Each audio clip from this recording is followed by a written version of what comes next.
टिक दीजिए बस।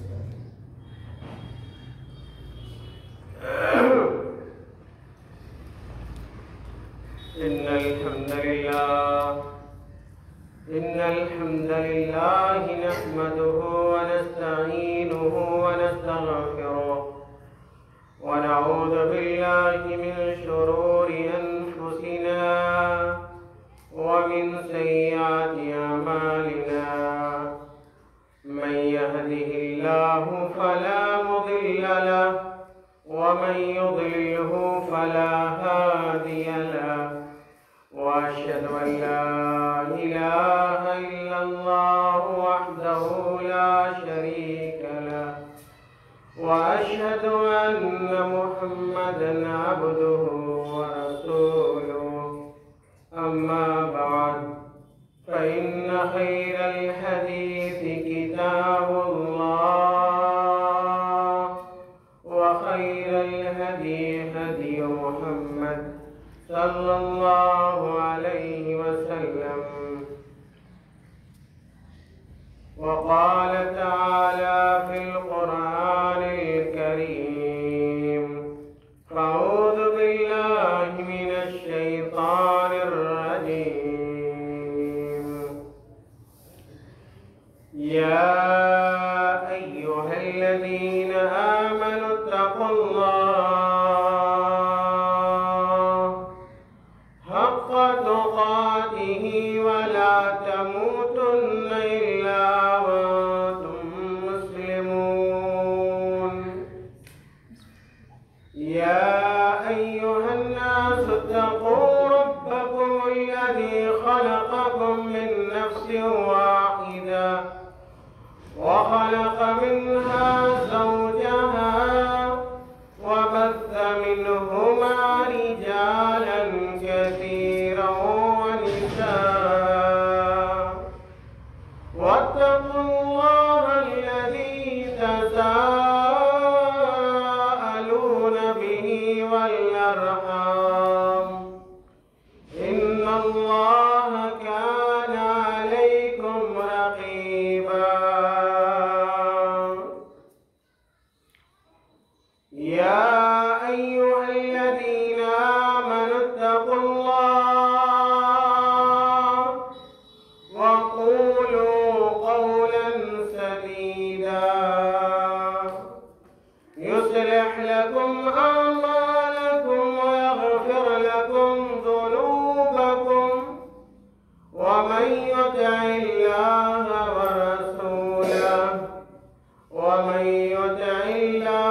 व रसूलहु फ़क़द फ़ाज़ फ़ौज़न अज़ीमा व क़ाल तआला फ़ी मक़ामिन आख़र वज़क्किर फ़इन्न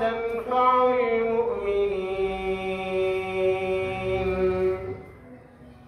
व क़ाल तआला सुब्हानल्लज़ी अस्रा बिअब्दिही लैलन मिनल मस्जिदिल हराम इलल मस्जिदिल अक़सा अल्लज़ी बारकना हौलहु व क़ाल सल्लल्लाहु अलैहि वसल्लम मन अमिल अमलन लैसा अलैहि अम्रुना फ़हुव रद्दुन व क़ाल सल्लल्लाहु अलैहि वसल्लम कुल्लु बिदअतिन ज़लालह व कुल्लु ज़लालतिन फ़िन्नार।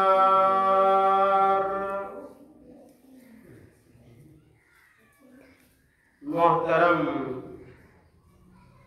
हाज़रीन जुमा, बुजुर्गों, भाइयों, नौजवान साथियों और मेरी आवाज़ सुनने वाली माओ और बहनों, अभी मैंने आप हज़रात के सामने खुतबे मसनूना के बाद कुरान करीम से अलग अलग सूरतों की चंद आयतें तिलावत की। आयतों के बाद आपके सामने अल्लाह के रसूल सल्लल्लाहु अलैहि वसल्लम की दो बहुत ही मारूफ और बहुत ही मशहूर हदीस बयान की गई। मेरे भाइयों, अगर हम और आप रसूल पाक अलैहिस्सलातु वस्सलाम की सीरत का, जिंदगी का मुताला करेंगे तो हमें और आपको ये बात मालूम होगी कि रसूल रहमत अलैहिस्सलातु वस्सलाम हमेशा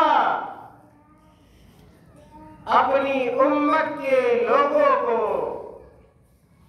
नसीहत किया करते थे। आप सल्लल्लाहु अलैहि वसल्लम तज़कीर फरमाया करते थे। आप सल्लल्लाहु अलैहि वसल्लम अपने सहाबा को, अपनी सहाबियात को, अपनी सारी उम्मत को खैर की बातें बतलाया करते थे, मारूफ का हुक्म देते थे और मुनकर से मना किया करते थे। इसीलिए अल्लाह के रसूल सल्लल्लाहु अलैहि वसल्लम ने अपनी एक हदीस के अंदर बयान फरमाया, अपने सहाबा को हुक्म दिया, कहा मन रा मिनकुम मुनकरन फलयुगय्यिरहु बियदिही फ़इन लम यस्तति फ़बिलिसानिही व इन लम यस्तति फ़बिक़ल्बिही व ज़ालिका अज़अफ़ुल ईमान। अल्लाह के नबी ने कहा अपने सहाबा को, ऐ मेरे सहाबा, तुम में का जो शख्स भी मुनकर को देखे, बुराई को देखे, गुनाह के काम को देखे, शिर्क के काम को देखे, बिदअत के काम को देखे, खुराफात के काम को देखे, उस बुराई को और उस मुनकर को अपने हाथ से रोकने की कोशिश करे। अगर अल्लाह ताला ने आपको इतनी ताकत दी है, इतनी सलाहियत बख्शी है कि आप मुनकर को, बुराई को अपने हाथ से रोक सकते हैं, तो आपको रोकना चाहिए। अगर बुराई का मुकाबला, बुराई का खात्मा, बुराई को रोक आप अपने हाथ से नहीं सकते, तो अल्लाह ताला ने आपको यह हुक्म दिया है कि उस बुराई के खिलाफ अपनी ज़बान को खोलें, बुराई होती रहे आपके सामने में, कुरान और हदीस की मुखालफत की जाती रहे, अल्लाह के फैज़ व करम को भड़काया जाए और आप खामोश रहें, चुप्पी साधे रहें, सुकून इख्तियार किए रहें। मेरे भाइयों, एक मुसलमान के लिए, साहिब ईमान के लिए ज़ेब नहीं देता। मुसलमान जो होता है गैरतमंद होता है, जब बुराई को होते हुए देखता है, सुनता है, उसकी गैरत जाग जाती है, ईमान उसका जोश मारता है और बुराई के खिलाफ आवाज बुलंद करता है। चाहे वो बुराई हमारे घर के अंदर हो, घर से बाहर हो, पड़ोस में हो, खानदान में हो, गांव और बस्ती में हो, एक मुसलमान कभी बुराई को गवारा नहीं कर सकता। बुराई का ताल्लुक चाहे अकीदे से हो या एक इबादत से हो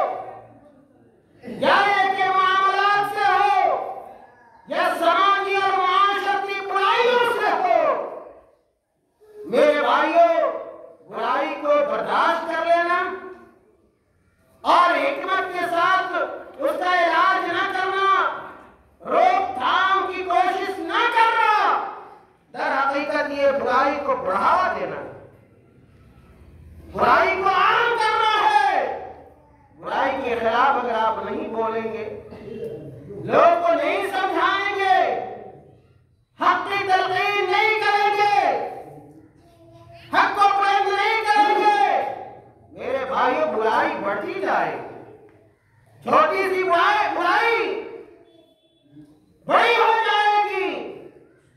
अगर जख्म छोटा हो आप इलाज ना करें, छोड़ दें तो असर बढ़ता जाएगा, इतना बड़ा जख्म हो जाएगा एक दिन कि आप चाह कर भी उसका इलाज नहीं कर सकते, नासूर बन जाएगा, सरतान बन जाएगा, कैंसर बन जाएगा। इसलिए जब बुराई अगर मामूली हो तो उसी वक्त उसको दबाने की, कुचलने की, खत्म करने की कोशिश करनी चाहिए। यह हर साहिब ईमान की जिम्मेदारी है, चाहे वह मर्द हो या एक औरत हो। खासतौर से जो जिम्मेदार लोग हैं, चाहे वह मर्दों में से हो या एक घर की जिम्मेदार खवातीन हो, उन सबों की जिम्मेदारी मेरे भाई एक साथ। खैर, मैं ये कह रहा था कि अल्लाह के नबी सल्लल्लाहु अलैहि वसल्लम ने कहा कि अगर बुराई को हाथ से रोक नहीं सकते, खत्म नहीं कर सकते, तो जबान से उस बुराई को खत्म करने की कोशिश करो। लोगों को समझाओ, बुझाओ, ये गलत है, ये गुनाह है, ये कुरान और हदीस के खिलाफ मामला है, इसके करने पर आप गुनहगार होंगे। आखिरत में अल्लाह ताला आपको अज़ाब से दो चार करेगा।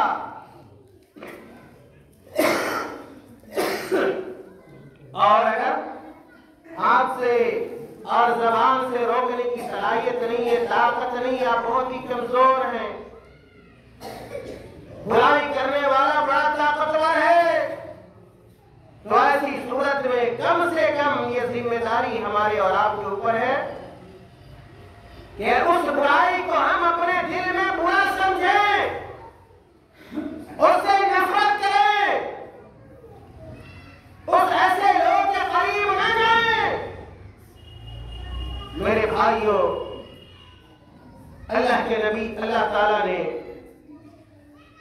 कुरान करीम के इरशाद फरमाया, आयत मैंने पढ़ी, वज़क्किर फ़इन्न ज़िक्रा तनफ़उल मुमिनीन।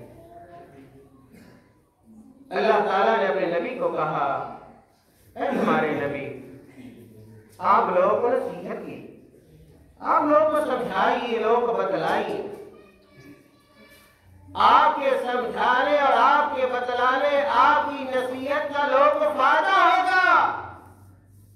इसीलिए आप हज़रात को बातें समझाई जाती हैं, बतलाई जाती हैं, कुरान सुनाया जाता है, हदीस सुनाया जाता है, ताकि बातों को आप समझें, अच्छाई और बुराई में तमीज पैदा हो, हलाल हराम में तमीज पैदा हो, सवाब का काम करें, गुनाह से बच जाएं। मेरे भाइयों,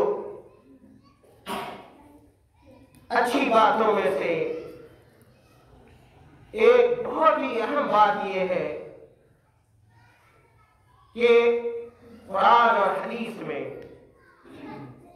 अल्लाह ताला ने हमें और आपको, अल्लाह के रसूल सल्लल्लाहु अलैहि वसल्लम ने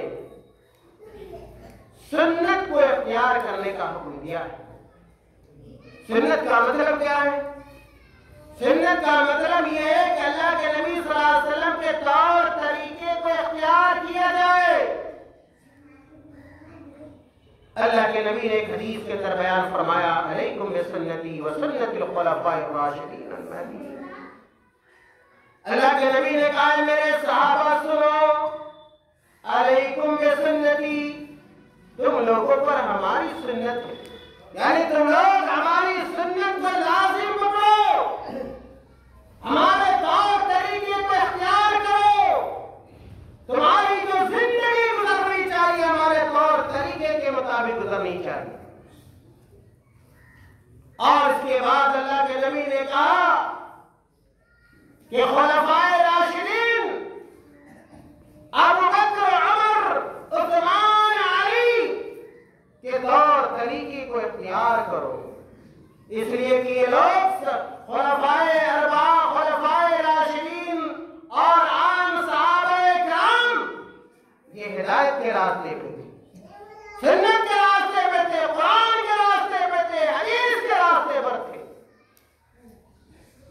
अल्लाह के नबी सल्लल्लाहु अलैहि वसल्लम ने सुन्नत को इख्तियार करने का हुक्म दिया और अल्लाह के नबी ने हमें और आपको बिदअत से मना फरमाया है। बिदअत क्या है? बिदअत किसको कहते हैं? मेरे भाइयों कान खोल कर सुनो, नौजवानों सुनो, बूढ़ों सुनो, खवातीन सुने, औरतें अगर मेरी बातों को सुन रही हैं तो गौर से सुने। बिदअत ऐसे काम को कहा जाता है जिसको आप दीन समझ के करें, शरीयत समझ के करें, नेकी और सवाब का काम समझ के करें, लेकिन वह काम नेकी और सवाब का न हो।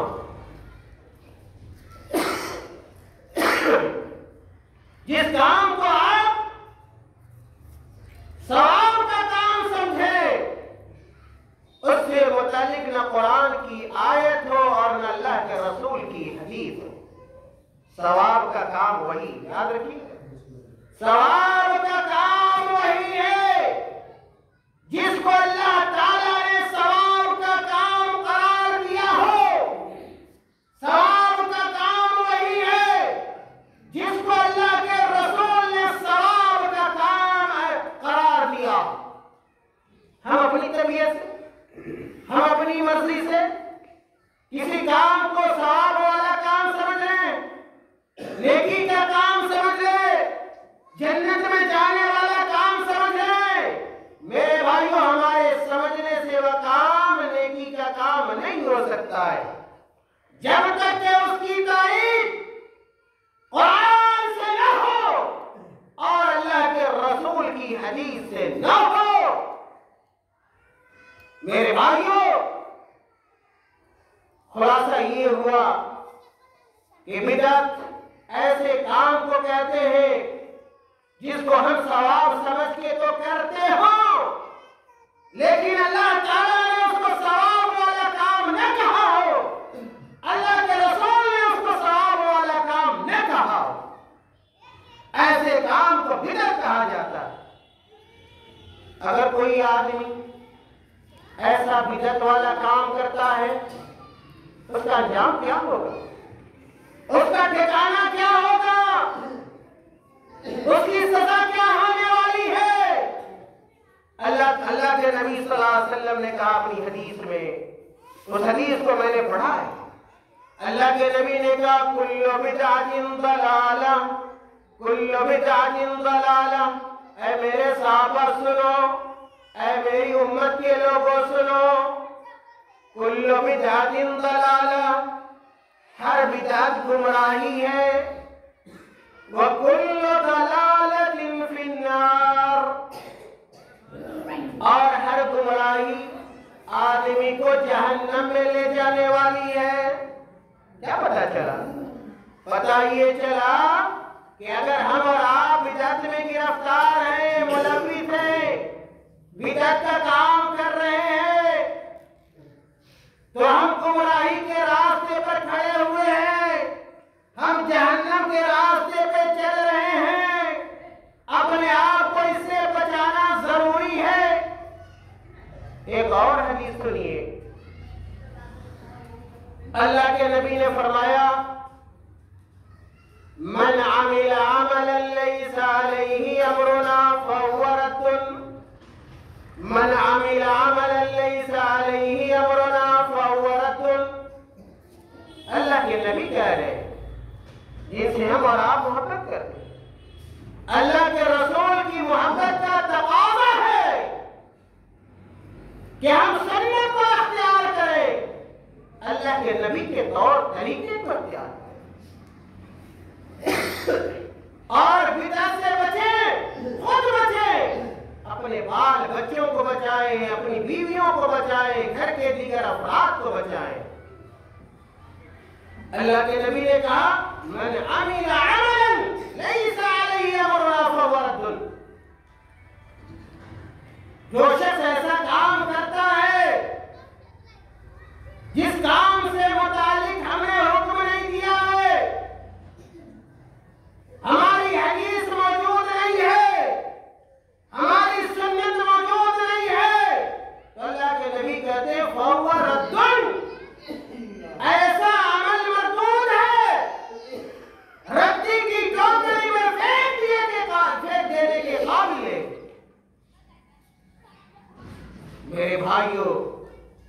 आज हमारे समाज के अंदर, हमारे माशरे के अंदर जिहालत की बुनियाद, लाइल्मी की बुनियाद पर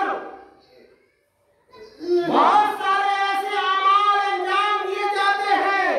हमारे घरों के अंदर मर्द हज़रात भी अंजाम देते हैं, ख़वातीन भी अंजाम देती हैं।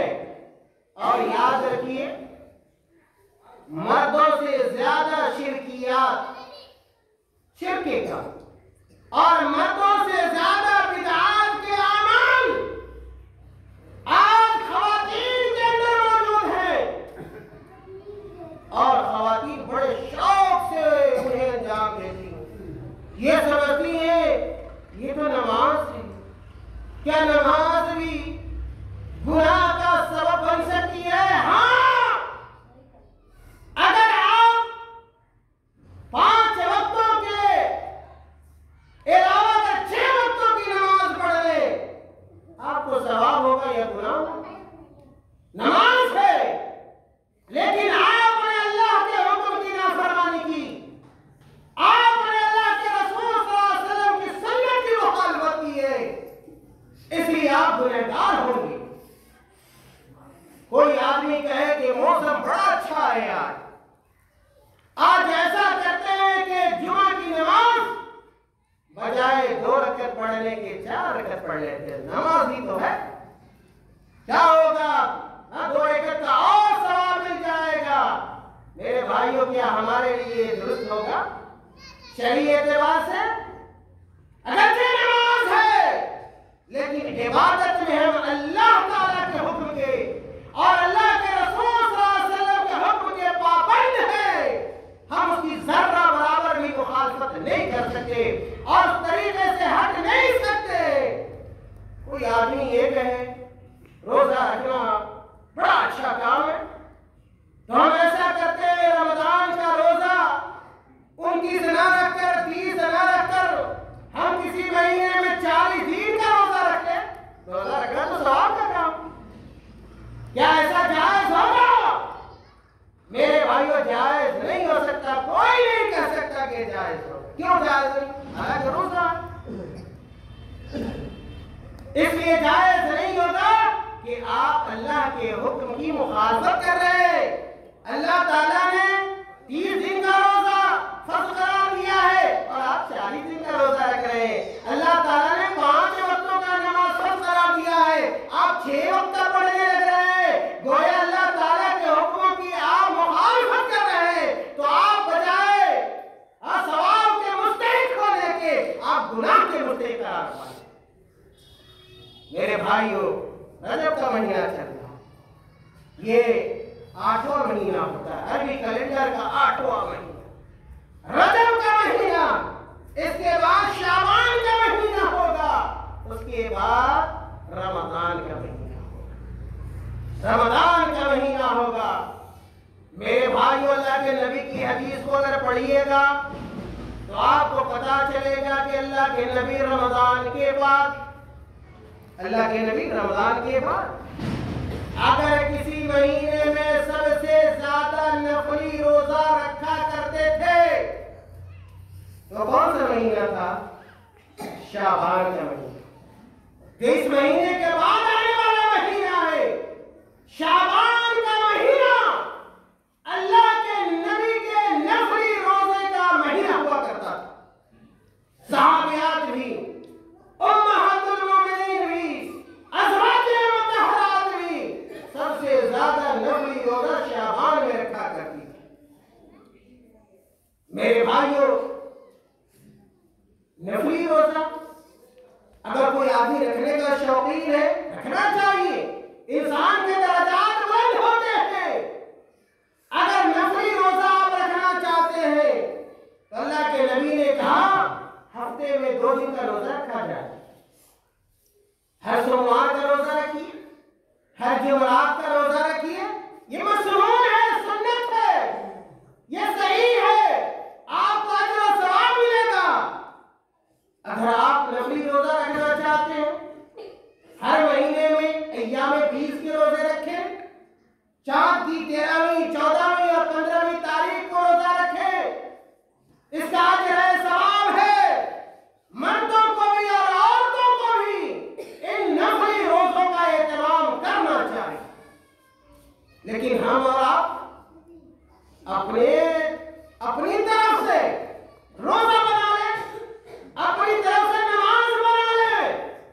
इस तरह रजब के महीने, जब रजब का महीना आता है तो बाज औरतें और बाज मर्द हज़रात रजब के पहले जुमे को खास तौर और तरीके की नमाज अदा करते हैं, जिसको सलातुल रग़ाइब कहा जाता है। सलातुल रग़ाइब कहते हैं, एक खास अंदाज की नमाज होती है, उस नमाज का एहतराम किया जाता है। हालांकि इस तरह की नमाज शरीयत से साबित नहीं है, सुन्नत से साबित नहीं है। तो जो मर्द हज़रात और जो औरतें इस तरह की नमाजों का एहतराम करती हैं, उनको तौबा करना चाहिए, उनको सुन्नत का तरीका अख्तियार करना चाहिए, बिदअत से बचना चाहिए। और मैंने कहा हर वो इबादत हर वो काम जिसको आप इबादत समझ के करें, सवाब समझ के करें, और कुरान में उसकी दलील नहीं है, अल्लाह के रसूल की हदीस में दलील नहीं है, तो वह काम, वो अमल, वो इबादत बिदअत है, गुमराही है, जन्नत में जाने का रास्ता है। इसी तरह इस रजब के महीने में खास तौर से 27वीं तारीख को रजब के रोजे का एहतमाम किया जाता है। बहुत सारी औरतें, मुसलमान औरतें, इनको सुन्नत का पता नहीं है, हदीस का पता नहीं है, कुरान का पता नहीं है, तालीम याफ्ता नहीं है, शरीयत को नहीं जानती है, दीन को नहीं समझती है, और उलमा से पूछती भी नहीं। अगर आप नहीं जानते तो अपने इलाके के उलमा से पूछिए, अपनी मस्जिद के आलिम दीन और खतीब से पूछिए, और इसके कि आप कोई अमल अंजाम दे दीन के नाम पर, शरीयत के नाम पर, तो आपकी जिम्मेदारी है, हर मुसलमान मर्द और औरत की जिम्मेदारी है कि उलमा से राब्ता करे, इल्म से राब्ता करे, और दीन को समझकर बरतने की कोशिश करें। अगर आप जहालत की बुनियाद पर कोई अमल करेंगी या आप करेंगे, तो बजाय सवाब के हकदार होने के आप गुनाह के हकदार होंगे। कुरान में अल्लाह ने कहा, कुरान में कहा अल्लाह ताला, फस्अलू अहल ज़िक्र इन कुंतुम ला तालमून, फस्अलू अहल ज़िक्र इन कुंतुम ला तालमून।